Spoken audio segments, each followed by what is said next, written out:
Hey guys, how's it going? This is Jacqueline, the unimportant homemaker, and today let's talk about dads and their children.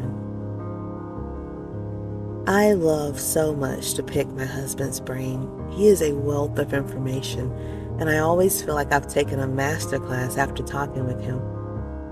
I'm always fascinated to hear that men are much different than women in how they think and how they respond and what they desire. One day while we were stringing up pepper plants, I asked him, what happened to dads and their kids? Like, why is it the worst relationship ever? Why are they so angry and harsh? Is he disappointed with his children? So he began to tell me what goes on in men's minds concerning their kids. I'd like to share some of it with you. I actually said, hold on, let me get my tablet so I can take notes because my friends are going to want to hear this.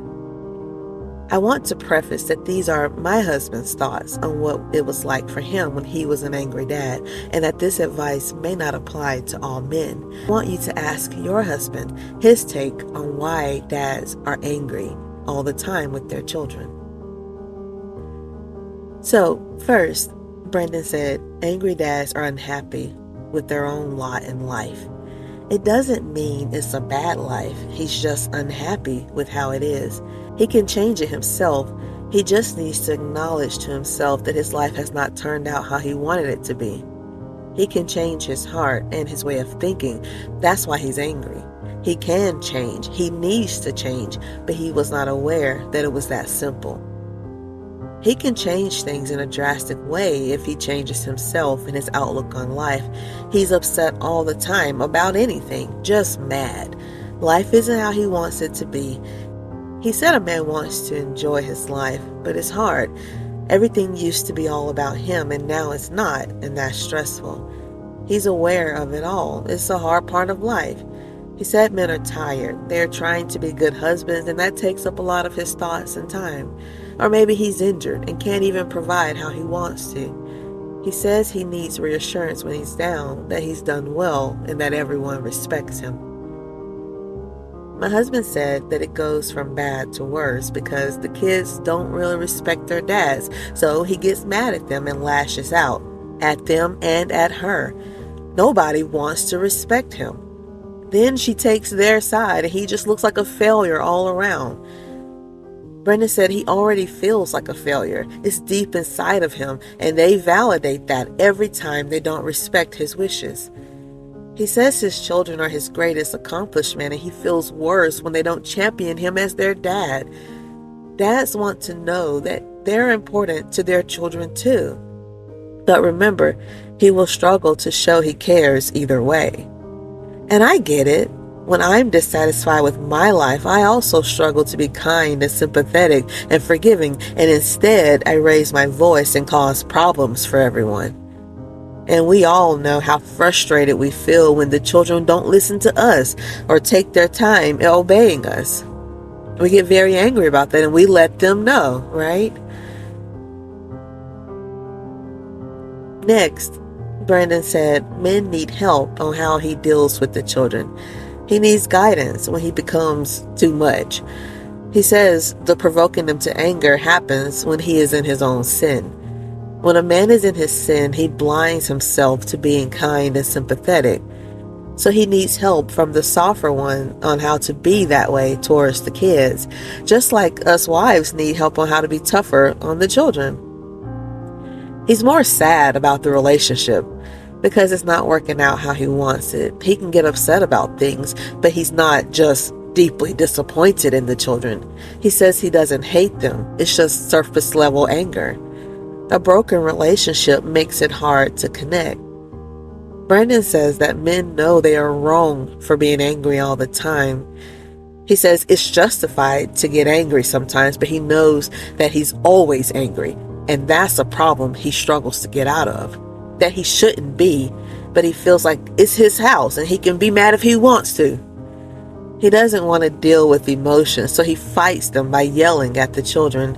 He feels a lot of men are upset about their lives. They don't have the money they want, or everyone's complaining.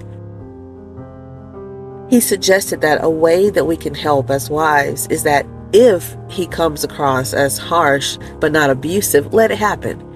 He says that as a wife, I can let it happen, but then talk to him in private and encourage him to correct it. He says to be prepared because your man will get mad, but that as his wife, you know how to deliver the message. Don't go around him and explain to the kids that daddy didn't mean to laugh at you. He says that he has to do it, and that a big part is knowing the Lord, because the Lord will build him up to humble himself and fix the problem. At this point, I asked if build him up was the right phrase. He said yes. Dads have to practice humility too by being built up to come down in humility. He says it's a hard thing for men to be like a woman in terms of softness. He has to master himself.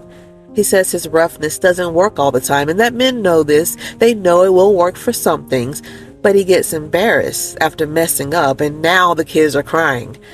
Brendan says he masks himself with hardness because he doesn't know how to come back from it, so she has to help him. He needs help, just like children need her help, but it has to be masculine softness. He says it won't look how women might want it to look, but it is still softness from a man. So help him, but let him do it his way. Even with you, he said, husbands need help when he messes up with you. Making sure the people in his care are happy is ingrained in him, and when they are not happy, he knows it's his fault, especially if he caused the happiness to go away. Help him have a chance to make it right. Brandon says that even if everyone is mad or sad for a reason not concerning him, it's still his fault, and he should have done better. Making decisions for the family is one of the ways he tries to prevent sadness from even touching them, and if they listen to him, they will be cared for. But if they don't, he says men, real men, know that it's still their fault and it's up to them to fix it. I don't understand these ways of how he thinks, but it's how he thinks. He understands it. And so it's not a problem to take his word for it. This is fascinating to me also because I'm the kind of person where I don't really want to take responsibility.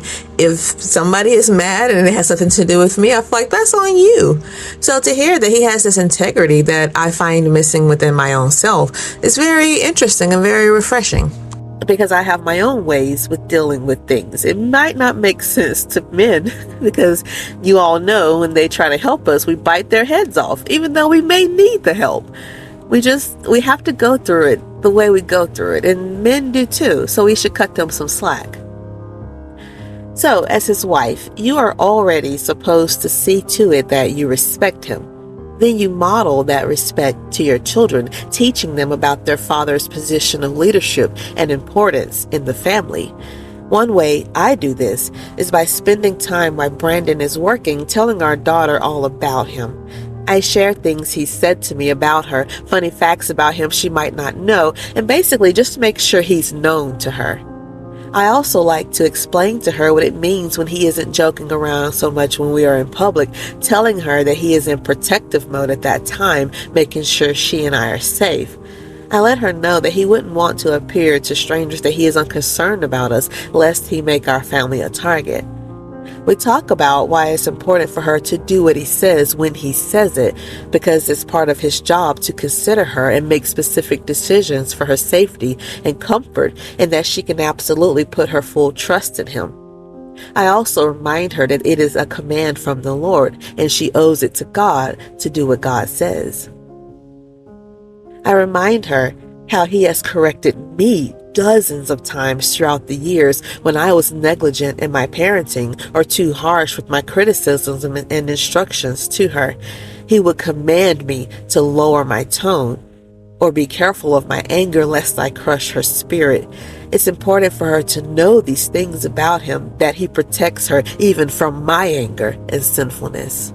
I also make sure that she is aware when he's trying to be sweet to her by offering to take her shopping whenever she wants new art supplies or swinging by her favorite restaurant when she's had a tough week, that he's reaching out to her in love, that when he asks if she wants to go with him, he's letting her know he wants her company. These little talks happen throughout the day, and I always let her know when her words or actions have honored him.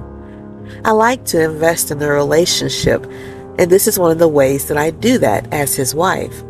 He isn't hands off and unaware. These things I do are extras. They are not what his relationship with his daughter hinges upon, just little helps to put him in a good light in her eyes. And not to fool her, he really is an amazing husband and dad, and she needs to know that. Another important thing I do is that when I bring a grievance to him, I state what I feel happened that made me unhappy, but also make sure he understands I am not telling him how to fix it or what to do, but just that I'm unhappy with how it all went down. That way, I leave space for him to come to his own conclusions as to what he did and how he would like to fix it. And I tell him after he makes amends, if he chooses to do so, that I appreciate his kindness towards her. These things help build him up for the next time and helps him keep his heart soft towards his daughter and towards me as well. Encouragement from a wife might come across in a stern but soft way, reassuring him, you are the man, babe, you're the one everyone is looking to, and that he does have the right to dictate things in his family. These things will boost him up and encourage him to take on his own life and make changes. Ask your husband why men struggle with their relationship with their children and let us know what he thinks down below in the comments section. I'm sure he's a wise man who has much to say about this topic. I'd love to hear about it. That's it for today, guys. Thank you for joining me, and I will see you next time. Bye.